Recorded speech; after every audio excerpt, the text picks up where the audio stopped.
Isiolo is one of the 47 counties in Kenya. Isiolo is known as the divide between the north and the south Kenya. That makes it the bridgehead in terms of the more arid and semi-arid north and the more wetty part of the country. But historically also Isiolo was the headquarters of the Northern Frontier Districts, what used to be called NFD. Isiolo was seen as, the really the gridlock that kept away the rest of the colonialists. So it became very strategic for colonialists to actually administer the rest of northern Kenya from here. Isiolo happened to have had a bit of development ventures at the time. It was actually the center of the livestock trade. But what I believe was the milestone or the turning point for Kenya was the so-called Sessional Paper number 10 of 1965, which talked about African development, which looked at the post-colonial development projections for Kenya. So in that paper, the people of this region were seen not to be receptive to the ideas of development. As a government, we have inherited very poor infrastructure. We have inherited very poor health services. We have majority of our people still living in poverty. We are talking of about 72%. That is very, very high comparing to the average, national average of about 50%. So it's been one of the counties that now really suffers a lot of deficits in terms of development. For a long time, we have been grappling with how to turn the challenges that the county has, the many problems that everybody agrees with, into opportunities. We have believed, and we continue to believe, that this county has great potential, but this potential has remained untapped. So in these discussions, I've had colleagues we have working with in Nairobi, and through these colleagues, 1 year ago, we linked up with Bill via Skype, and through this linking, we explored what could be done to turn the opportunities, the missed opportunities, into potentials that can be developed. The thing that swayed me over here, there was like 5 countries talking to me, is talking with the governor, his open mind, his real genuine concern for the people, and the fact that we really connected on the energy and waters everybody's talking about. We really connected on the mission of creating food sufficiency, water and food sufficiency. We began discussing with the county government how we can engage with them to be able to utilize the opportunity provided by the new constitution of self-development, of using the resources that exist here to produce more for the county. The county agreed to have Bill come and go with us through the county and see the different socioeconomic possibilities which we could use renewable energy to develop. The location where we are is Rapso location. It is in Kina Ward, Batula sub-county. This is a project we are expanding the irrigation scheme. Initially, the scheme is about 75 hectares with about 3,000 households. The community own the chambers. The community are there to manage their own affairs within the irrigation scheme. They have a committee which is the management committee of the scheme. We, as the provincial administration, just assist them to manage themselves. They do their own managing. They know which row is going to get water, which one is not going to get water. So they mostly manage themselves.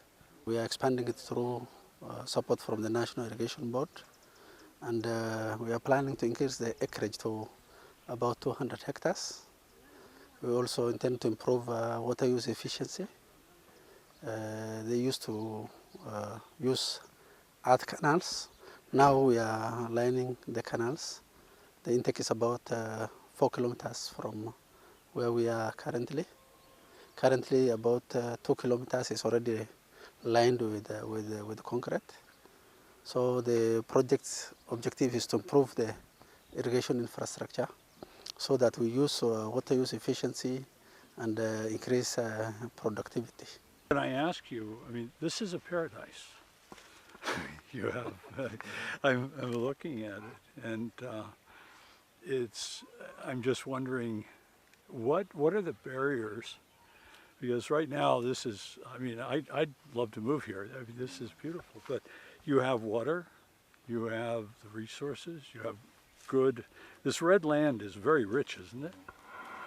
So what would you say the barriers are to, increasing your productivity and your income? Does that matter? Some barriers. Money isn't everything. The farmers are small-scale farmers. They are peasant farmers. They don't have that capacity to do large-scale farming.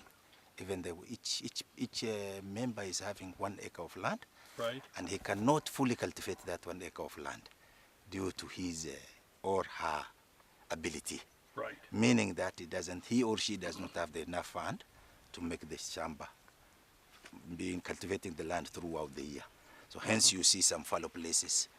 These are the things. These are the major obstacles. There are also diseases which are there. Diseases are also there. There are sometimes problem of water, which is currently, because their rehabilitation is there, the water does not come flowing the way it is required. Such as some little bit hindrance. Well, and people are changing from livestock rearing to to farming. So it's a new. It's just so exciting to me because we're all coming together and we're starting to see what the other people do and see the pattern of what's happening and see how we can modify that to end up getting the synergies between energy and water instead of just the barrier. Everybody talks about the water energy nexus. Well, power needs water, water needs power, but nobody's ever thought about the synergy of how we can use the two.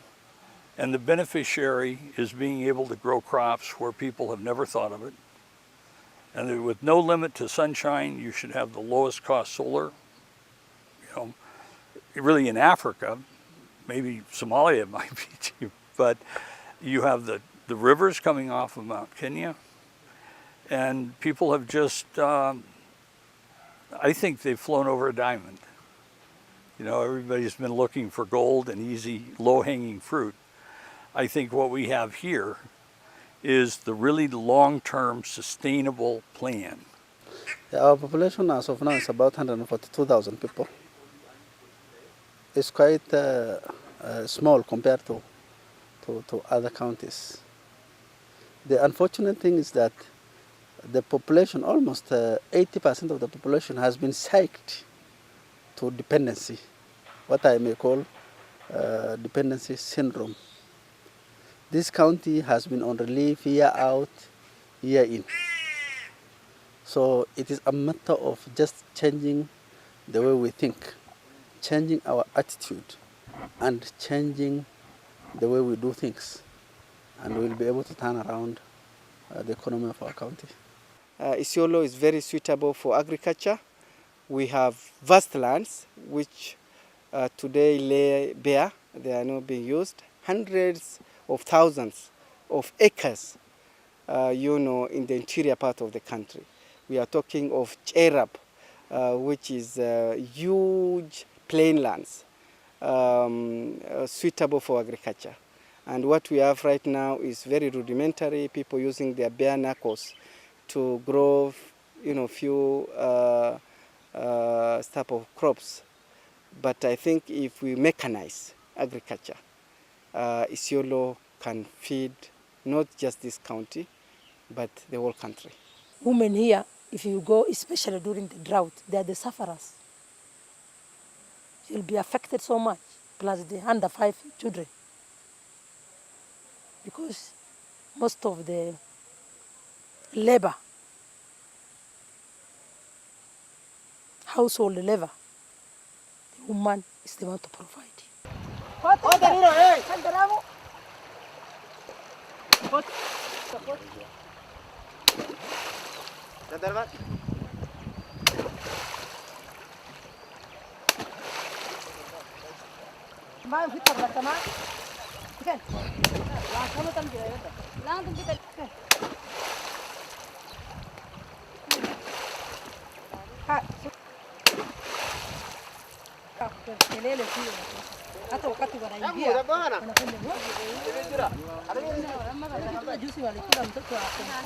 If the solar will be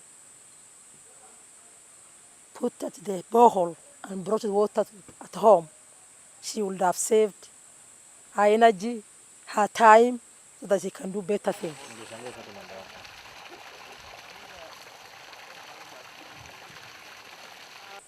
If this solar can be compacted, instead of using firewood, she can use solar to cook.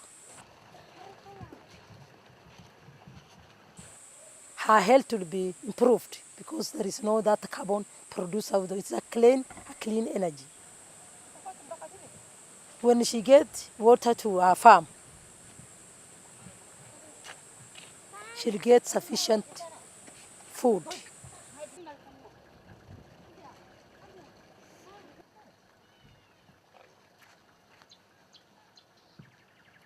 She'll have improved livelihood of her family and health in terms of food security.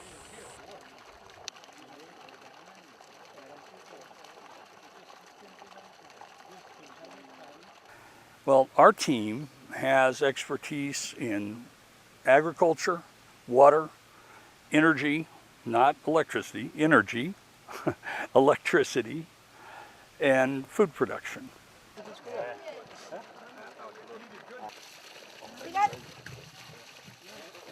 We have seen evidence of what we can do. What we need to do is to do it differently. What we need to do is to do them in a manner that has impact. So what's happening here is a demonstration of how a small amount of solar can pump a lot of water to make people clean and bathing and all of this. This is only a tip of the iceberg. This water coming out of here is being pumped with the wattage that would only run one burner on your electric stove. And we're getting this much water and this much happiness. Powering agriculture has to start from the agriculture and go back to the power. It's not how much power can I sell and send it out. Farmers can't afford it. Here we can do the farms, we can map them out, we have the teams, and we have some projects that we can do as demonstrations. This proves what we can do with all of these villages, because this is a very small amount of power compared to what we can do. And so it's blowing my mind, because this can change the world. They've done the work for us. We just now need to bring in a real business that grows crops and makes good living for these people, and we can water it with the sun. This really represents my life's work, because what we're going to do here and what we're looking at will be a model that will be used repeatedly all over the world. See, one of the most expensive parts of this array is those little black boxes underneath. Those are called inverters. And so the solar sunlight is DC, direct current. They have a motor here that is AC. They lose a lot of energy and add a lot of expense by having the inverters. So what we need to check on is just if we use a DC motor, we don't need the inverters. Because here we're pumping water. If the voltage goes back and forth a little, it's not so important. So why do we need all the inverters if we can just have a whole DC situation, a direct current? And that means we could double this for about the same cost.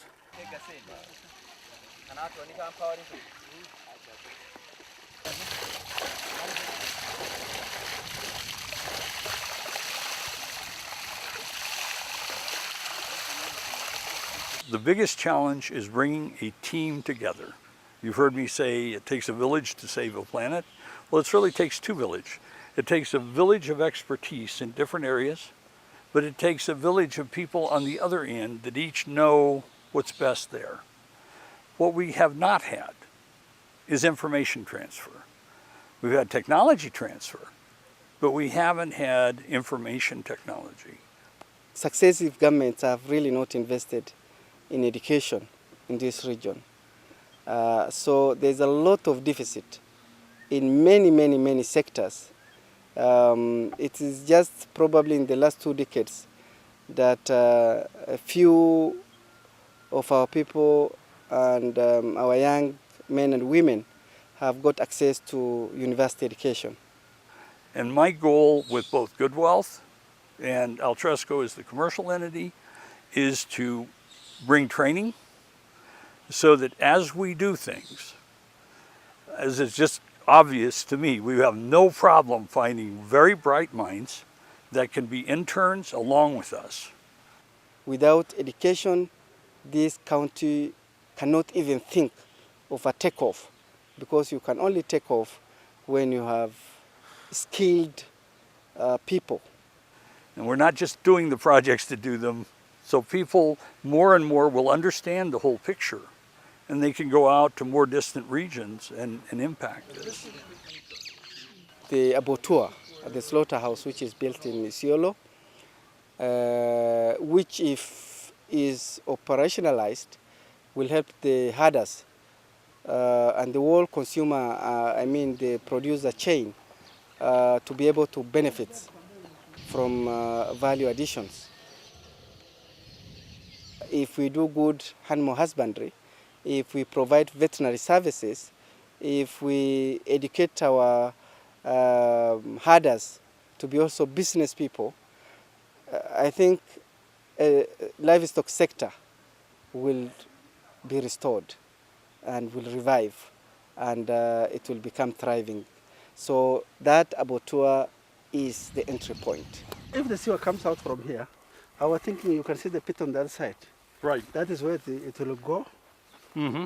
And I don't know whether it will be enclosed or something. What is your thinking about Well, that? my thinking is we bring the sewage out of here, we put it in anaerobic digesters, because animal guts, it has all the food the animal was eating right until it was there, so that's all rich. We put it in the digesters, it generates a lot of gas. You take that gas, and that gas will generate enough electricity to run the plant. Okay, and then when it's, loses some of the gas, we can put it into another pond that we can grow duckweed in, like the pond out there. Mm-hmm. But we can keep cleaning the water, and then the water can be good enough to be recycled here or to irrigate land for very intense feeding of good grass. Mm-hmm. Nothing much has been going on. Our people have been producing, but they have not had terminal markets. So either we lose our livestock to droughts or to diseases, and it's been really an economic sabotage. That is where the airport actually comes in, and we are strategically placed. Isiolo is, very close to the Middle East and the Gulf states. It is designed such that it is linked up with the abattoir, which we have seen this morning, so that we can be able to fly fresh meat from here to the Arab countries. We can fly horticultural crops from around Meru and Isiolo for export. And also, Isiolo is designed to be a tourist resort city. Infrastructure, with all our skills, we need to up the game. So I think what we need to actually do is to help the herders. First, with capacity building, we really need to actually commercialize pastoralism. We should be able to power virtually everything with solar or reduce our fuel consumption at the diesel plants. And then if we have wind and we blend these things together, I think we can do the reduction from famine into surplus and do it with virtually no carbon.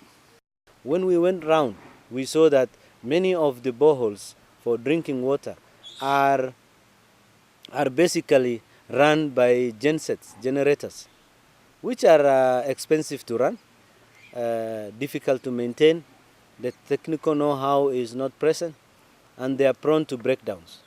Kile ambayo itasaidia sisi ni tunataka sola, shamba ya irrigation ya sola, kwa sababu tuko na jua kutosha. Hii diesel sisi hatuwezi kuavoid kununua hii diesel wananchi. Ndio sababu hiyo serikali ametuanzia kama msaada hapa. Na hata kwa serikali wamesema watatusaidia naye kama mwezi 5. Baada ya mwezi 5 wanasema ni juenu. Na sisi bana weza kuavoid kununua hiyo diesel. One quick opportunity for the county is to replace those or to supplement those gensets with solar units or wind powered units to be able to run the same at a cheaper rate. This is a good way to set things up. Do you know how many solar cells there are there? This one. The sheets? 81. 81? It's 160 watts. Of 160. Okay, the 181, 160 watt. 160. What we are now going to do is to document these possibilities and prioritize them. We are looking at different mix of options. We are looking at renewable energy for socio-economic development. So you're talking of producing more food. You are talking of producing more livestock and livestock products. We are talking of developing more water points. And there are long-term and short-term goals to this. As we look at these reserves and we look at the ability to grow custom crops that are the best possible food for these animals and the most healthy, the milk and the meat will be the best, the most natural there is. And here we have the ability to grow the industry. Most of the world, the industry has already overgrown and it's killing the land. In the next 10 years, actually, if we think along the same line, we should be able to turn around our county. It should be able to be self-sufficient in terms of both crop and animal production, and the lives of our people should be better than what it is today. I see Isiolo, all the community who have been depending on relief will be self-sufficient, will be able to make their own decision, will be able to get control of their life. In summary, I think by focusing on specific projects and using what I call location-adapted protocols, we go in, we understand the land, we understand the soil, we understand the resources, we understand what's there, and then we build on the best of those resources. Okay? We'll have great success with those. I think each of those can start smaller and then expand and expand and expand. We have 2 locations where we have enough land to feed twice as much livestock as is being grown in Kenya today. So what the government is doing, we've already started this with this team, is actually to do feasibility. We have this in our reports, and then we actually work on proposals that will help us to attract investors and development partners to actually help the county to harness some of these resources by engaging the communities. The communities must benefit from these resources, and I think what is important for us is to be able to put everything in proper perspective and engage the investors and others from an informed point.